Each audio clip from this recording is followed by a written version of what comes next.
네, 오늘도 변함없이 예배의 자리를 사모하셔서 이 자리에 오신 여러분을 진심으로 환영합니다. 특별히 우리가 고난주간을 보내고 있습니다. 여러분은 어떠한 마음으로 이번 한 주를 보내고 계신가요?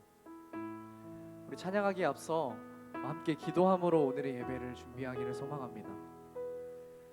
하나님, 오늘의 예배를 통해 우리의 마음을 돌아보기를 소망합니다.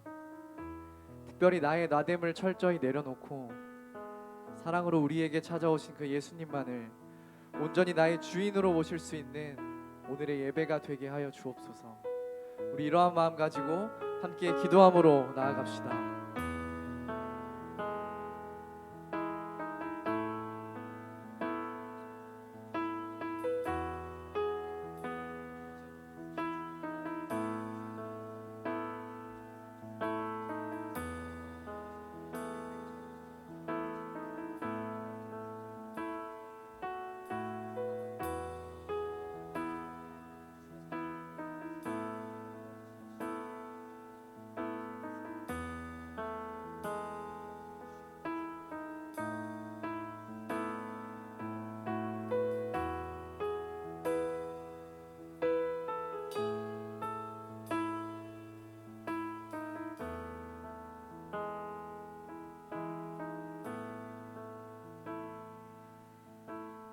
사랑으로 우리에게 오신 주님, 이 시간 연약한 우리가 주님을 찬양하기를 소망합니다.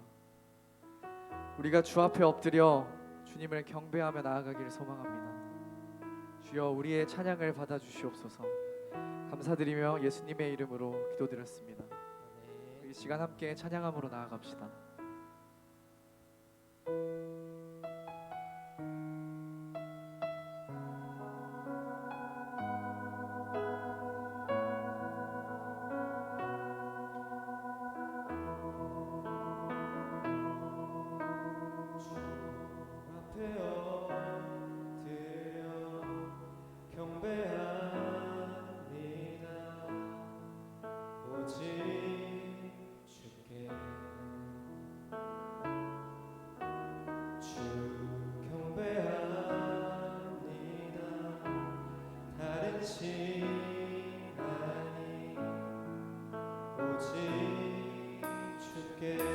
우리 함께 고백합시다. 주 앞에 엎드려 경배합니다. 오직 주께 주 경배합니다. 다른 신하니 오직 나의 모든 우상들, 나의 보좌 모두 다 내려놓고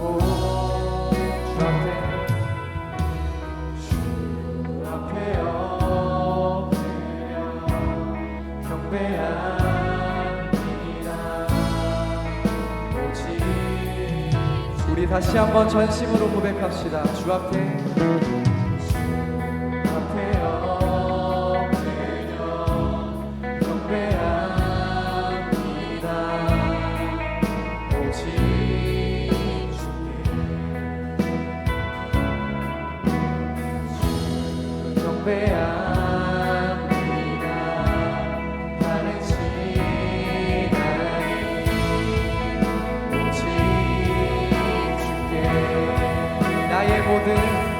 나의 모든 우상들, 나의 보좌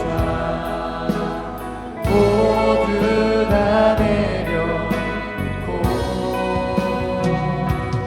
나의 모든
예수님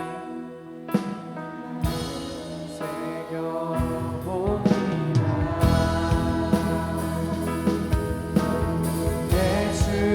예수님 그의 희생 기억할 때 자기 몸 버려 죽으신 주 항상 생명 주신 그 은혜를 마음에 새겨봅니다. 마음에 새겨봅니다. 주 달리신 십자가를 내가 볼 때 주님의 잠이 내 마음을 겸손해 주께 감사하며 내 생명 주께 드리네.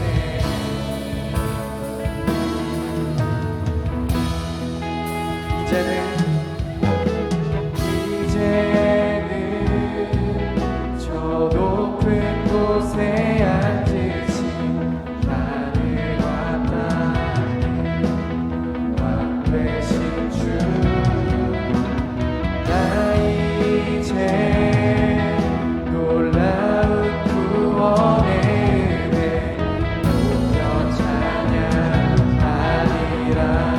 높여 찬양하리라.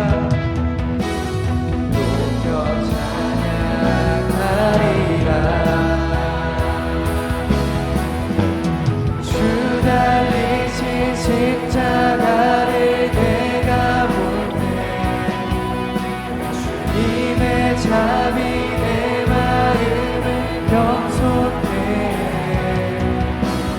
주께 감사하며 내 생명 주께 드리네. 주 달리신 십자가를 내가 볼 때 주님의 잠이 내 마음을 겸손해 주께 감사하며 내 생명 주께. 우리 한 번 더 고백하며 나아갑시다. 주 달리신 십자가를 내가 볼 때 주님의 잠이 내 마음을 겸손해 주께 감사하며 내 생명 주께 드리네. 주 달리신 십자가를 내가 볼 때 주님의 잠이 내 마음을 겸손해 주께 감사하며 내 생명 주께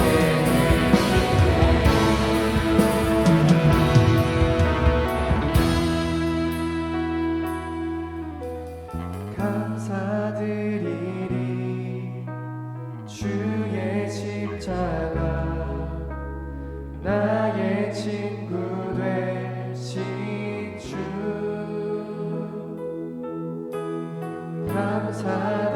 감사드리리. 주의 십자가 나의 친구 되신 주. 우리 한 번 더 고백합시다. 감사드리리. 주의 십자가 나의 친구 되신 주 감사드리리. 주의 십자가 나의 친구 되신. 우리 한 번 더 고백합시다. 주 달리신 십자가를 내가 볼 때 주님의 잠이 내 마음을 겸손해 주께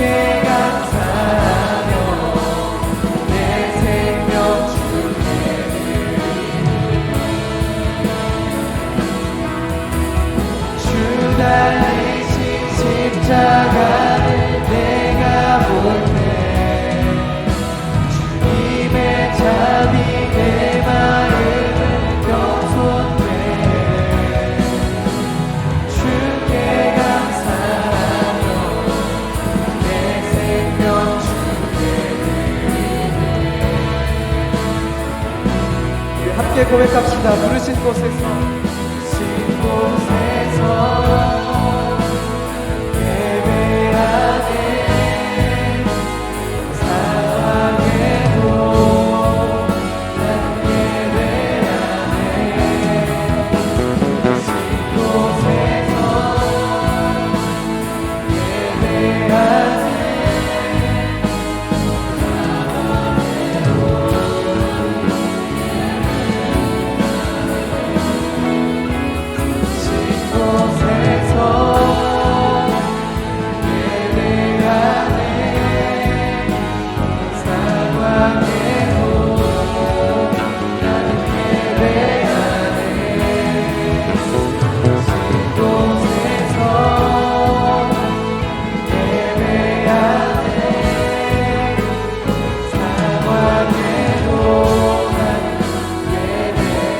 함께 선포함으로 나아갑시다. 내가 걸어갈 때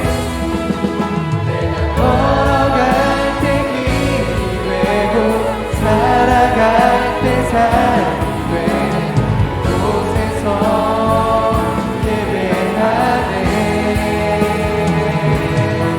내가 걸어갈 때 길이 되고 살아갈 때 삶이 되는 곳에서 내가 걸어갈 때 길이 되고 살아갈 때 삶이 되는 곳에서 예배하네. 걸어갈 때 길이 되고 살아갈 때 삶이 되는 곳에서 예배하네. 부르신 곳에서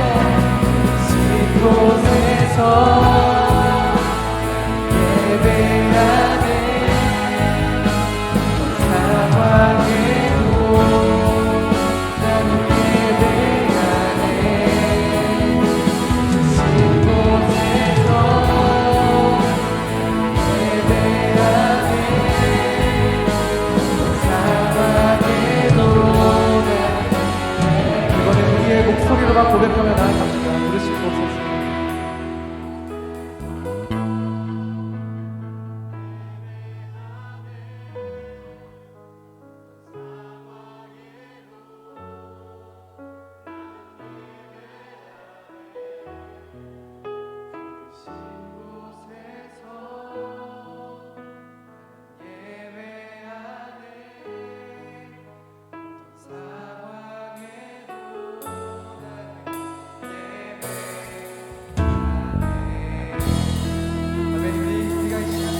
예배함으로 나아갑니다.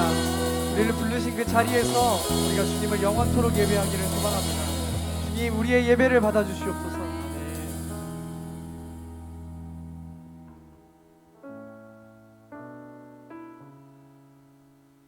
예수님께서는 십자가를 지시기 전날 제자들과 함께 식사하시며 제자들의 발을 씻겨주셨습니다.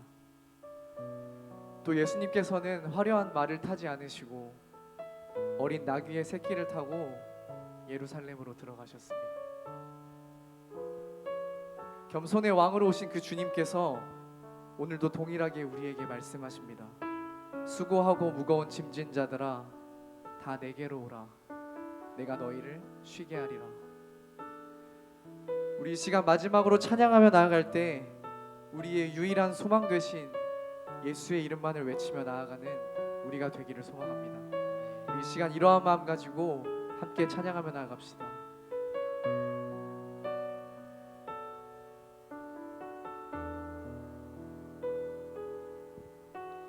슬픈 마음 있는 자, 무관한 병든 자, 누구든지 부르시오. 예수 이름 부르시오.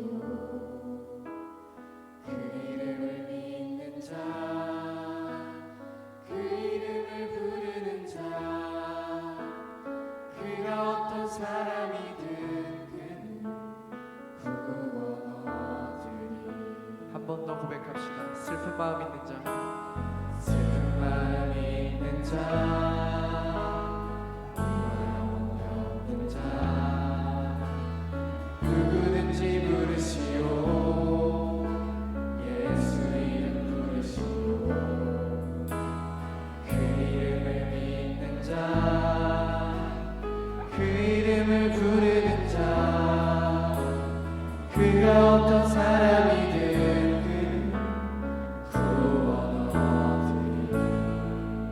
예수,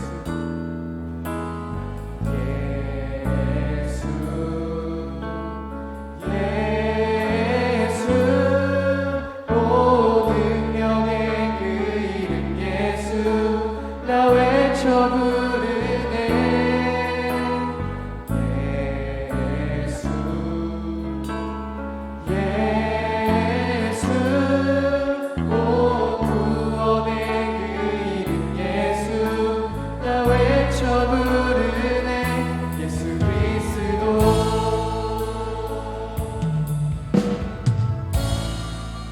슬픈 마음 있는 자, 슬픈 마음 있는 자,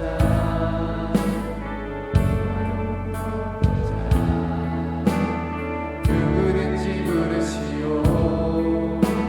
예수 그 이름을 믿는 자,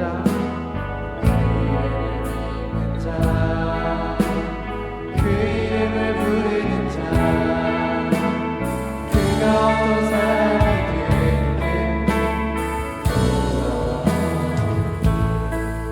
예수,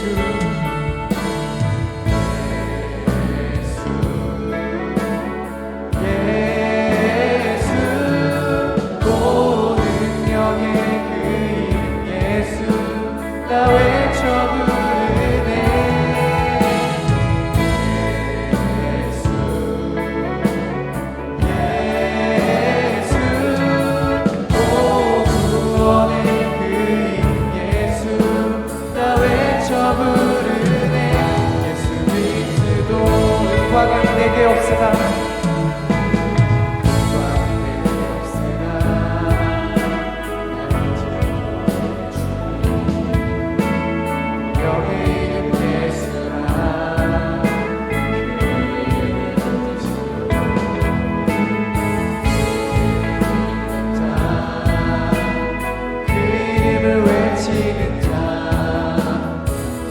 어떤 사람이든 그는 주의 영광 보리라.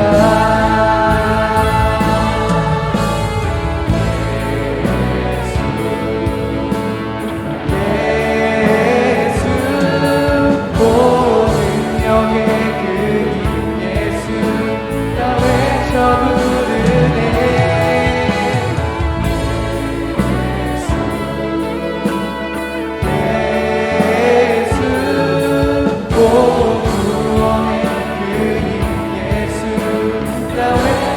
고백합시다. 예수, 예수,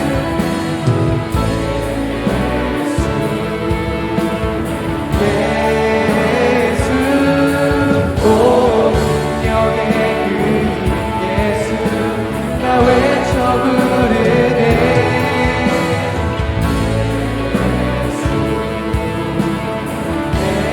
예수, 오 구원의 그 이름 예수, 나 외쳐 부르네. 예수. 우리 함께 선포하며 나갑시다. 우리의 주신 영광의 이름, 나 어찌 잠잠하니. 세상에 크게 외쳐 부르니 나의 예수 그리스도.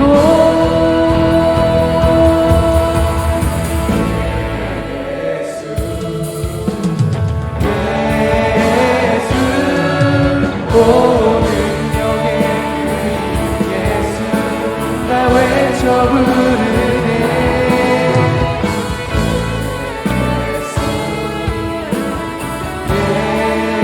예수, 오 구원의 그 이름 예수. 우리 마지막으로 고백하며 나아갑시다. 예수,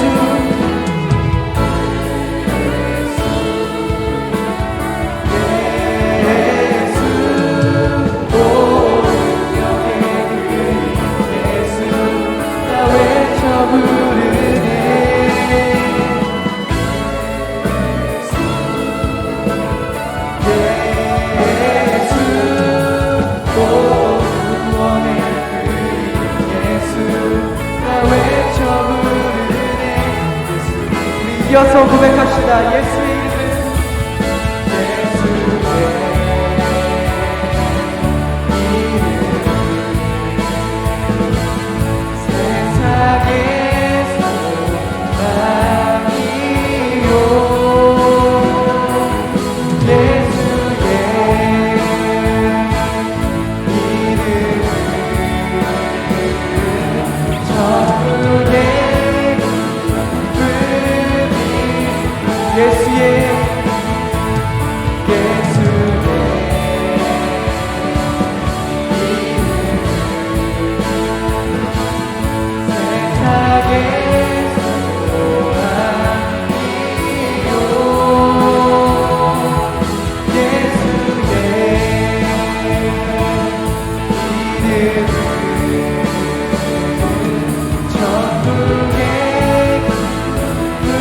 한 번 더 고백합시다. 예수의 이름은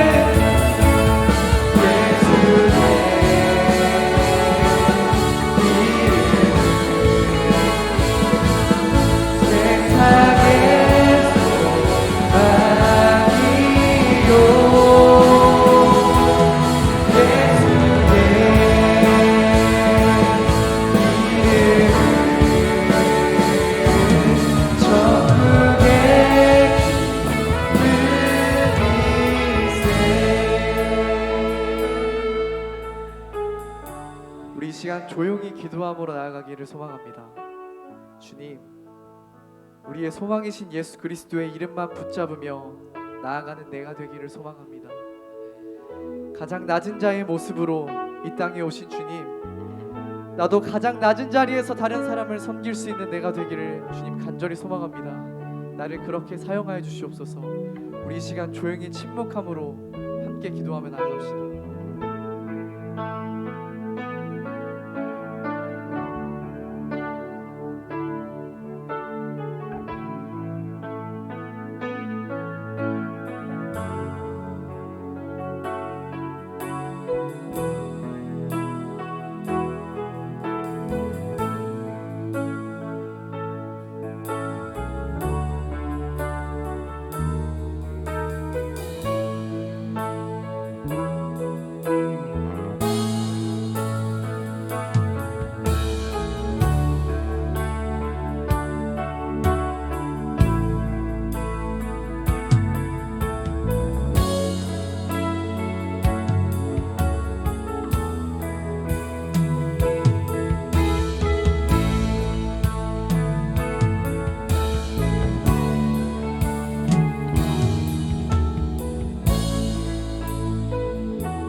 참 좋으신 하나님, 하나님 나라의 사역을 위해 우리를 감리교 신학대학교 선지동산으로 부르시고 오늘 이곳에서 함께 예배 드리게 하심을 감사합니다.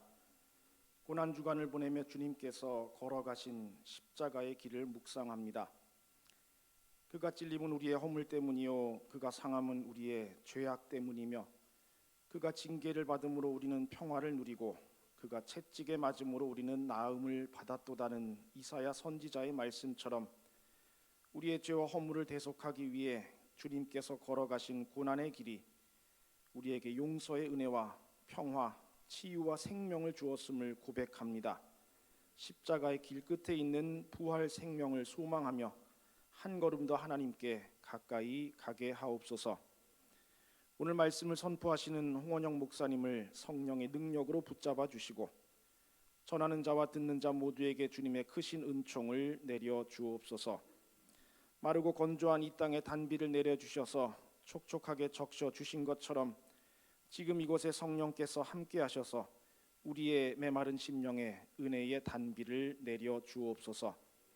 온 마음을 다해 주님을 사랑하며 거룩한 예배의 기쁨이 넘칠 수 있도록 은혜를 베풀어 주옵소서.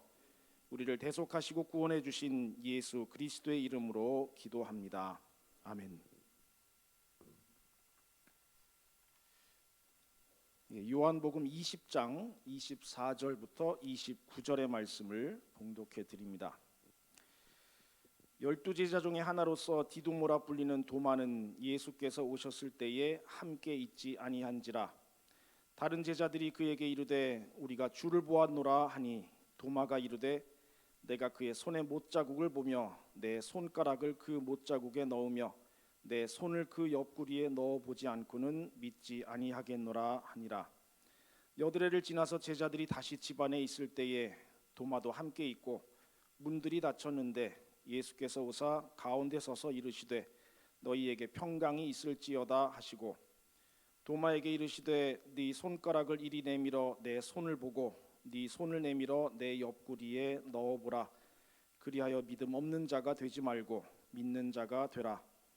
도마가 대답하여 이르되 나의 주님이시요 나의 하나님이시니이다. 예수께서 이르시되 너는 나를 본고로 믿느냐? 보지 못하고 믿는 자들은 복되도다 하시니라. 아멘.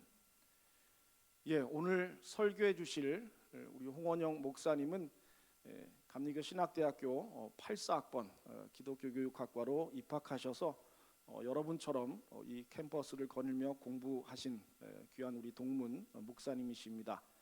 지금 서울 연해 종로지방 세검정교회에서 아주 즐겁게 목회하고 계십니다. 이제 나오셔서 우리는 지금 어디로 가는가라는 제목으로 말씀을 선포해 주시겠습니다. 경청해 주시고 많은 은혜, 기쁨 또 도전이 있기를 바랍니다.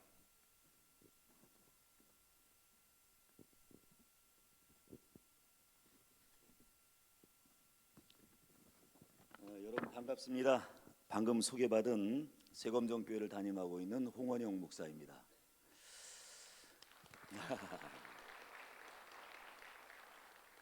설교하러 서서 박수 받기는 처음인 것 같습니다.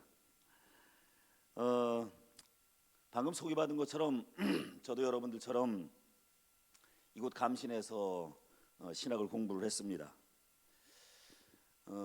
제가 84학번이니까 감신에 입학한 지는 벌써 한 40년쯤 돼갑니다. 목회를 시작한 지도 한 30년 정도 되었습니다. 그 와중에 담임하고 있는 교회에서뿐만 아니라 뭐 이곳저곳에 불려가서 설교도 여러 번 해봤지만 제가 생각하기에 이 설교라고 하는 게 꼭 운동신경 같더라고요. 그래서 운동신경 좋지 않은 사람은 아무리 노력해도 달리기 선수가 될 수 없는 것처럼 저는 설교의 재능이 그리 좋지 않아서 오랜 세월 목회라고 또 수많은 설교를 해봤지만 지금도 뭐 크게 은혜롭거나 뭐 배꼽이 빠지게 재미있거나 혹은 눈물 쏙 뺄 정도로 감동적이거나 하는 설교를 하질 못합니다.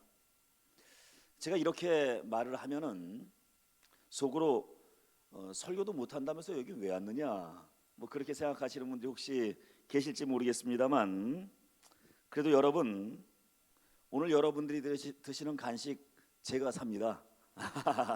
그러니까 혹시 설교를 못하더라도 용서해 주시기 바랍니다. 그리고 여러분 그 운동신경 부족해서 달리기 못하는 사람이라 할지라도 차를 타면 얼마든지 빨리 달릴 수 있지 않습니까? 설교 못하는 목사라 할지라도 성령께서 함께 하시면은 충분히 은혜로운 말씀 전할 수 있을 것이라고 믿습니다. 바라기는 저희 입술이 비록 둔하지만 성령께서 함께 하셔서 말씀을 전하는 저나 듣는 여러분들이나 함께 은혜 받는 복된 시간이 되기를 주님의 이름으로 간절히 축원합니다. 오늘 우리가 함께 읽은 요한복음 20장 24절 그 윗구절을 보면은 예수님께서 죽음을 이기고 부활하신 후에 다락방에 숨어 떨고 있는 제자들에게 모습을 드러내시는 장면이 나옵니다. 그런데 예수님께서는 자신의 부활하신 모습을 제자들에게 나타나 보여주셨는데 하필 그 자리에 도마가 없었습니다. 그런 일이 있고 난 후 한 8일 정도가 지나서 제자들이 모여있는 곳에 드디어 도마가 나타납니다. 그러자 예수님의 부활을 목격한 다른 제자들이 흥분을 감추질 못하고 부활하신 예수님께서 자신들에게 모습을 드러냈던 일들에 대하여 도마에게 증언을 합니다. 하지만 예수님의 부활에 대한 다른 제자들의 증언이 이어지고 있음에도 도마는 시큰둥한 표정을 지으면서 이렇게 말합니다. 나는 그의 손의 못자국과 옆구리의 창자국을 만져보지 않고는 믿지 아니하겠노라. 죽은 예수가 다시 살아났다는 것에 대해서 내 눈으로 보고 내가 만져보기 전에는 도무지 믿지 못하겠다라는 언급이 아닐 수가 없습니다.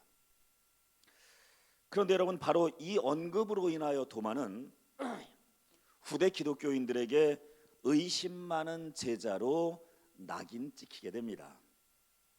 뿐만 아니라 바로 이 일로 인하여서 도마는 12 제자들 중에서 가룟 유다를 제외하고는 가장 믿음이 적고 제자로서의 열정도 적은 제자라는 부정적인 이미지를 남기게 되는 것도 사실입니다.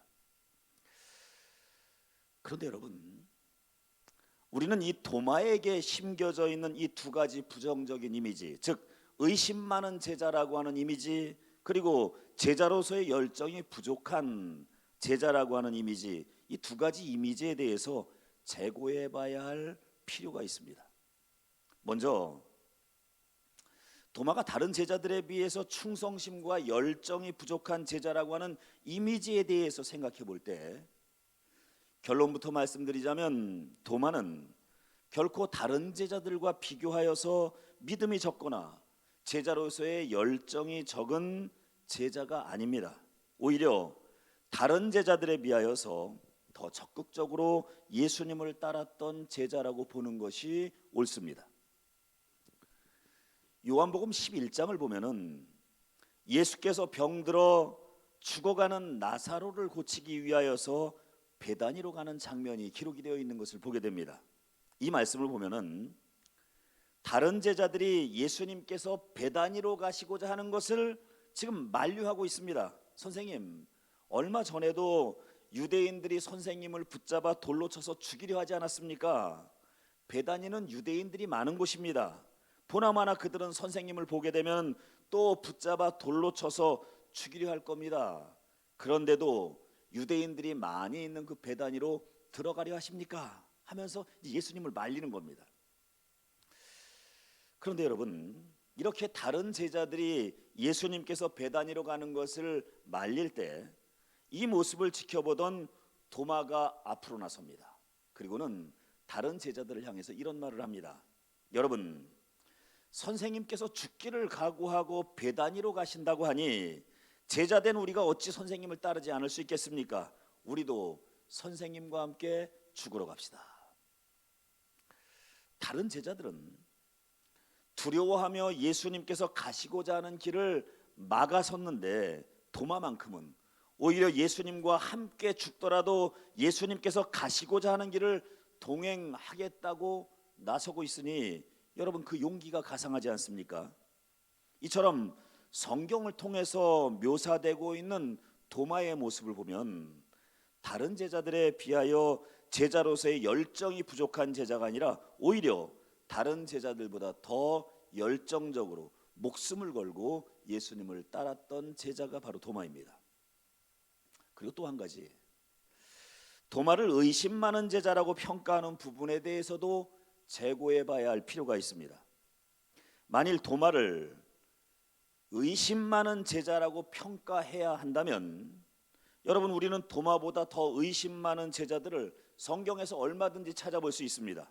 예를 들면 요한복음 20장 1절에서 9절까지의 말씀을 보니 베드로와 그리고 요한으로 추측되는 제자가 등장을 하는데, 이 말씀에 등장하는 베드로와 요한은 도마보다 더 의심 많은 제자라고 평가받아야 마땅합니다. 왜냐하면 도마는 아무것도 보지 못했기에 부활을 믿지 못하겠다고 말했지만 요한복음 20장 1절 이하에 등장하는 베드로와 요한은 예수님께서 부활하시고 난 이후 비어버린 무덤, 그 빈 무덤을 목격하고도 예수님의 부활을 믿지 못했다고 성경은 기록하고 있습니다. 그러니 아무것도 보지 못하고 못 믿었던 도마보다 빈 무덤을 목격하고도 예수님의 부활을 믿지 못했던 베드로와 요한은 도마보다 더 의심 많은 제자라고 평가받아야 마땅하지 않습니까? 그뿐만이 아닙니다. 마가복음 16장 11절을 보면은 도마를 제외한 다른 제자들이 다 모여 있을 때 예수님의 부활을 목격한 막달라 마리아가 그 제자들이 모여 있는 곳에 와서 예수님의 부활 소식을 전합니다. 여러분, 성경을 보니까 이때 그곳에 모여 있는 제자들 모두가 다 막달라 마리아의 증언을 듣고도 예수님의 부활을 믿지 못하였다라고 기록하는 말씀을 보게 됩니다. 그들도 역시 자기 눈으로 예수님의 부활을 목격하지 못했기에 믿지 못했던 겁니다.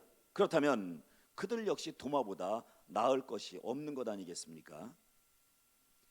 이러한 사실을 살펴본다면 도마만을 의심많은 제자라고 낙인 찍어버리기에는 성경적 근거가 확실히 부족합니다. 하지만 하필이면 도마가 나는 손의 못자국과 옆구리에 창자국에 내 손을 넣어보지 않고는 결코 믿지 못하겠노라 라고 언급한 후에 부활하신 예수님께서 그 자리에 나타나 너는 나를 본고로 믿느냐, 보지 못하는 자가 복되도다 라고 말씀하시는 바람에 이 말씀을 대하는 모든 크리스찬들마다 도마를 의심 많은 제자라고 부르게 되었으니 도마의 입장에서 본다면 이 참으로 억울한 일이 아닐 수 없습니다. 그런데 여러분, 한번 생각해 보시기 바랍니다. 예수님께서는 분명히 보지 않고도 믿는 그런 믿음의 경지가 더 복되다고 말씀하셨습니다만 정말 아무런 체험 없이, 아무런 증거 없이 주님께서 원하시는 보지 않고도 믿는 그런 신앙의 경지에 오른다고 하는 것이, 여러분, 누가 있어서 그게 가능하겠습니까? 그리고 한 가지 더 생각해 볼 것이 있습니다. 의심 한번 해보지 않고, 아무런 체험도 해보지 않고, 아무런 깨달음이나 성찰 없이 그저 믿으라니 믿고 순종하라니 순종하는 맹목적인 신앙인이 있다면, 여러분, 그 신앙인이 가지고 있는 신앙이 과연 건강한 신앙이라 할 수 있겠습니까? 도마가 비록 한때는 그 의심으로 말미암아 예수님의 핀잔을 듣기는 했을지라도 오히려 그 의심으로 인하여 예수님의 못자국에 손을 놓았고 창자국에 손을 놓았습니다. 그래서 예수님의 부활을 더 확실하게 체험할 수 있었고, 그로 말미암아 이후 더 확고한 믿음을 갖게 됩니다.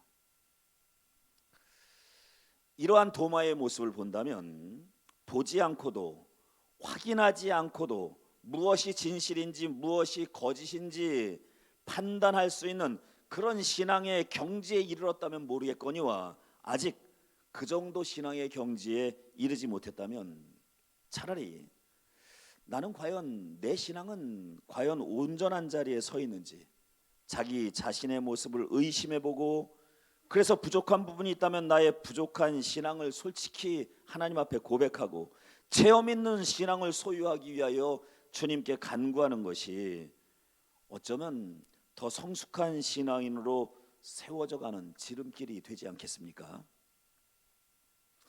아프리카 남부지방 건조한 초원지대에는 스프링복이라고 하는 영양떼가 살고 있습니다. 생긴 모양은 노루하고도 비슷하고 임팔라하고도 비슷하게 생겼는데, 이 녀석들은 수천 마리씩 떼를 지어서 풀밭을 찾아다닌다고 합니다. 그런데 풀밭을 만나면 거기 있는 풀을 다 뜯어먹고, 그리고 나서 이제 그 다음 초원지대로 옮겨가는 겁니다. 그런데 어떤 때는 풀밭을 만나도 멈추어서 풀을 뜯지 않고 계속해서 달려서 풀밭을 지나가는 경우가 종종 있다고 합니다.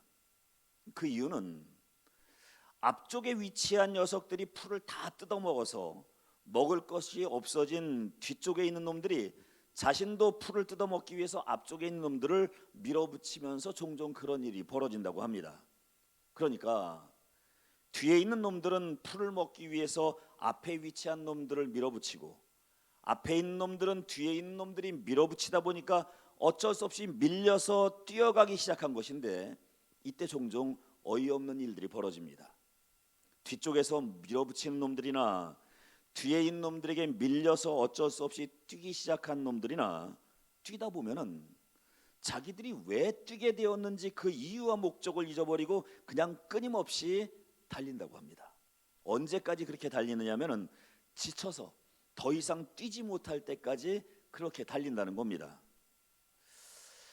달리게 된 본래의 목적을, 즉 먹이를 찾기 위한 목적을 상실해 버리고 그저 달리는 것 그 자체가 목적이 되어 힘이 빠질 때까지 끝없이 달린다고 하니 여러분 어처구니 없는 일 아니겠습니까? 그런데 그렇게 달리다가 지쳐서 그 달리기가 끝나버리면 다행인데, 그렇게 달리다 보면 점점 더 빨라져서 새로운 풀밭을 만나도 먹이를 먹지 못하고 지나쳐 버리는 일이 벌어질 뿐만 아니라, 그렇게 계속 달리다가 어떤 경우에는 낭떠러지를 만나도 멈추지 못하고 그 수천 마리의 스프링목 무리들이 한꺼번에 낭떠러지에 떨어서 몰살을 당하게 되는 경우들도 벌어진다고 합니다. 자신들이 하고 있는 일이 무엇 때문인지 의심해 보지 않고 돌아보지 않고 확인해 보지 않는 그 맹목성이 마침내 엄청난 불행을 초래하게 되는 것입니다. 우리 한국 기독교는 지난 140여 년의 세월 동안 한국 복음화를 위하여 그야말로 끊임없이 달려왔습니다.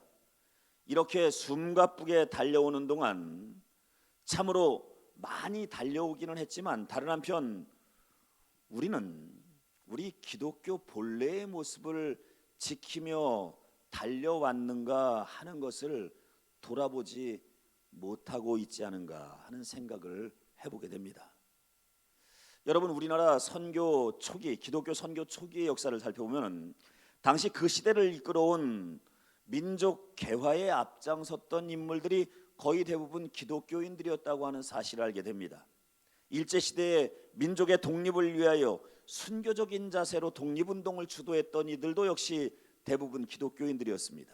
이준 열사, 유관순 열사, 김구 선생, 남강 이승훈 선생, 안창호, 신채호, 남궁옥 선생과 같은 기라성 같은 민족 인사들로부터 시작하여서 독립신문을 만들었던 이들, 신민회를 조직하여 독립운동을 했던 이들, 상해 임시정부를 조직했던 이들, 그리고 육군사관학교의 전신인 신흥무관학교를 세운 주력들이 대부분 기독교인들이었습니다. 더군다나 그들 중 대부분이 우리 감리교인들이었습니다. 그뿐입니까?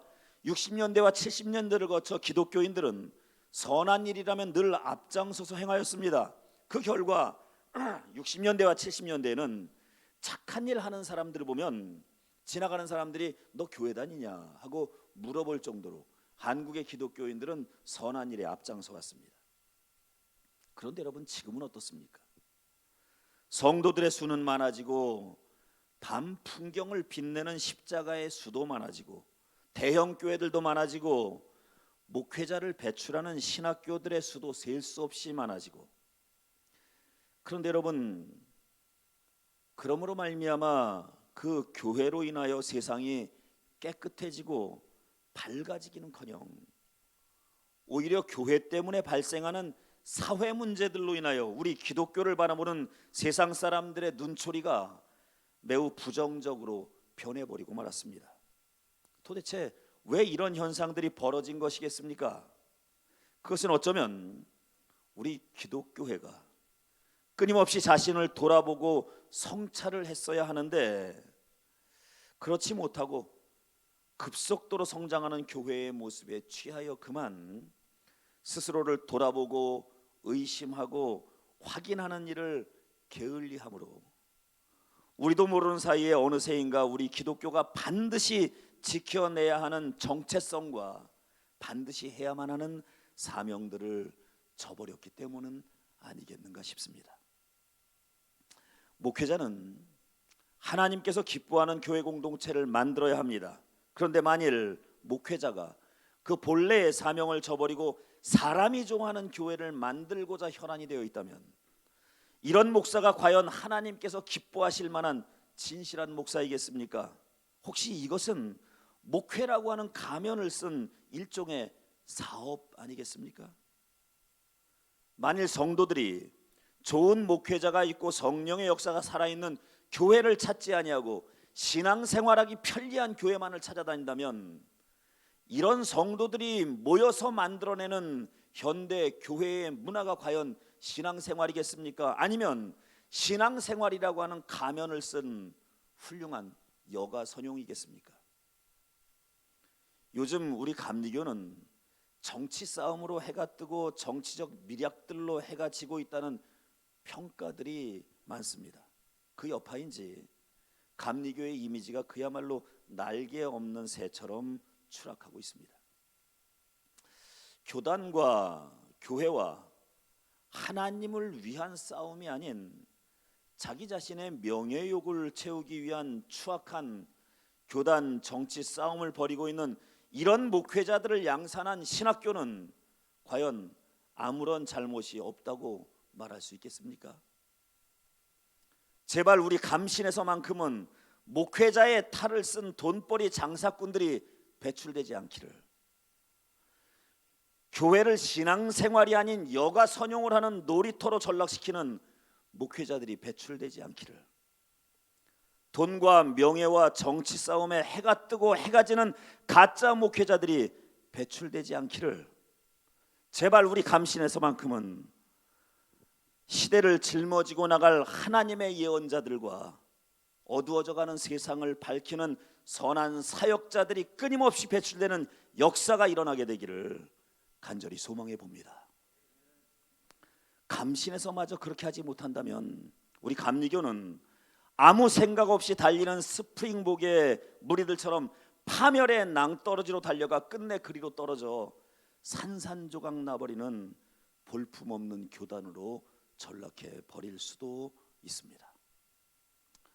의심이라고 하는 것은 분명히 성서적으로 바람직한 신앙의 미덕은 아닙니다. 보지 않고도 만지지 않고도 확인하지 않고도 듣는 것만으로도 진실을 구분하고 믿을 수 있는 깊은 신앙의 영성을 소유할 수만 있다면 이것이야말로 신앙인의 최고의 덕목일 것입니다.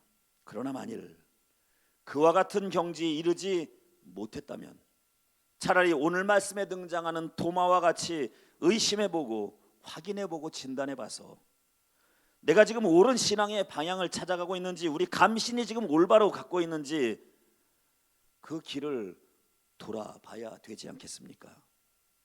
오늘 말씀을 보니 도마는 예수님의 부활을 자기 눈으로 확인한 뒤 28절 말씀에 보니 예수님을 나의 주님, 나의 하나님이라고 고백하고 있습니다. 이전까지 예수님의 제자들 중에 나의 주님, 하나님의 아들이라고 고백한 제자들은 있었지만 예수님을 나의 하나님이라고 고백한 제자는 12제자를 통틀어 도마가 처음입니다.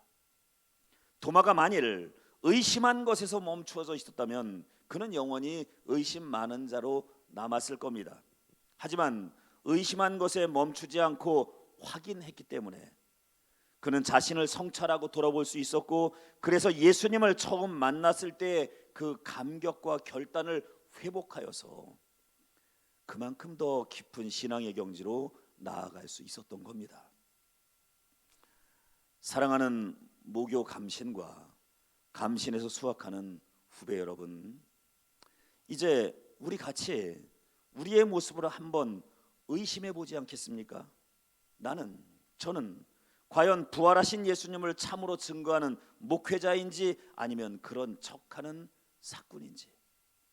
감신의 교수님들은 세상을 살리고 감리교를 살리는 그런 목회자를 배출하기 위하여 노력하고 있는지 아니면 그저 교수라고 하는 직업에만 만족하고 있는지. 학생들은 감신에서 신학을 공부하며 교가에서 나오는 가사처럼 내가 정말 광야에서 소리치는 예언자로 만들어져 가고 있는지 그렇지 않은지. 의심했던 도마가 예수님의 부활을 확인하고 성찰함으로 마침내 더 위대한 사도로 거듭났듯이 저와 여러분들 모두가 내가 지금 달려가는 곳이 어디인지 의심하고 돌아보고 성찰함으로 마치 예수님의 오신 길을 예비한 세례 요한과 같이 다시 오실 예수님의 길을 예비하는 예언자의 사명을 감당하며 살아가는 저와 여러분 모두가 되시기를 주님의 이름으로 간절히 축원합니다. 감사합니다.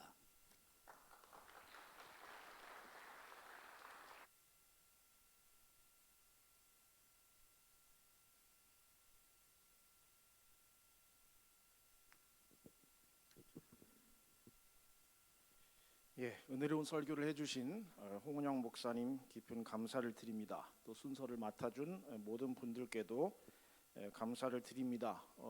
설교 초반에 들으신 것처럼 우리 홍은영 목사님께서 이제 세검정 교회에서 간식을 준비해 오셨습니다.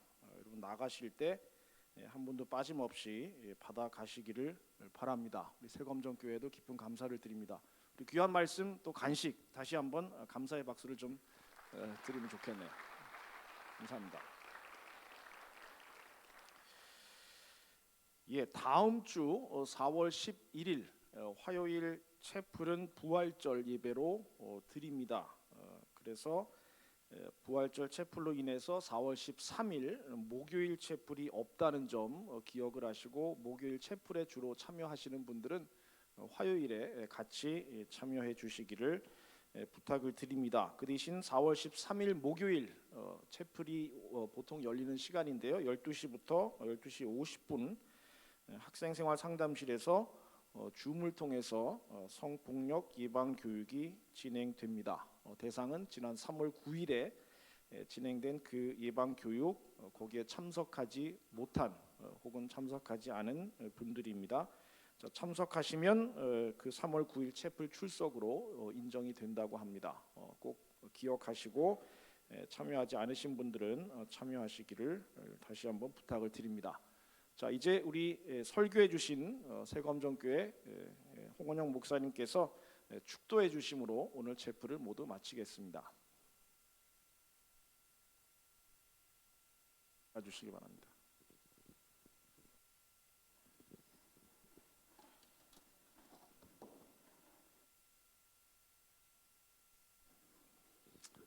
기도하시겠습니다. 이제는 우리 주 예수 그리스도의 한량없는 은혜와 하나님 아버지의 만극하신 사랑과 성령님의 감화 감동하시며 역사하시고 인도하심이 우리 감신 이곳에서 수학하는 모든 학생들과 교수님들과 목회자들 위해 이제로부터 영원까지 함께 하시기를 간절히 축원하옵나이다. 아멘.